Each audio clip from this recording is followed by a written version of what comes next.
We have five panelists from Indonesia, Thailand, Vietnam, China, and Fiji Islands. So when I heard the previous speaker say they had large packed houses, but I was so happy we have number of audience outweighed panelists. But regardless of that, we had very good discussions on the issues that we talk about. I want to bring up the 4 points, to all of you. First, I think foodborne diseases is really a common concern in the region, in the region we're talking about. But one of the main causes of food contamination, that mainly coming from improper management of menus and chemical application, and the poor water quality, because that's really contaminated food.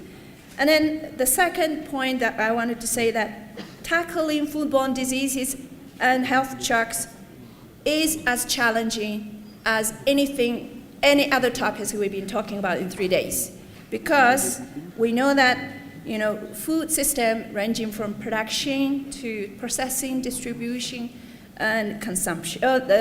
Consumption, that really requires multi-stage and multi-sectoral transboundary kind of efforts. So specific challenges coming up from the panelists, of course not limited to this, include lack of capacity at all levels, farmers level and community level, even government level.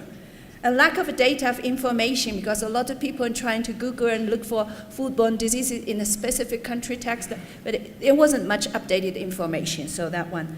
And weak regulations and enforcement on food safety and food standards. I think that's common across all the countries that we're representing. And the one I think is also another common kind of challenge is multiple agencies dealing with the issue at the same time. So one of the panelists said, we have too many cooks and too many chefs and cooking, prepare one, a set of food. So there's a need of coordination and collaboration. So those are the challenges. Second point. The third one are the shared with actions that we think needed to strengthen. One is, of course, capacity building, but not only limited to consumers, but through better communication of knowledges between researchers, policymakers, and producers, and consumers, and traders, and between macro and micro, because the policy levels, that's not really in a flow.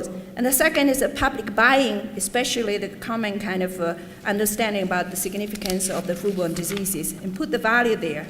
So the last sets of the kind of evidence is that bring the good practices home. So we have cases, provide incentives to farmers to perform good practice, and form farmers associations through institutional support of extension and training, and the capacity building of consumers in the informal market, and also community level, kind of recognizing the different gender roles, because women are the ones who risk managing like the food in the process, because they're the ones preparing the food the most. So those are the takeaway messages I wanted to put.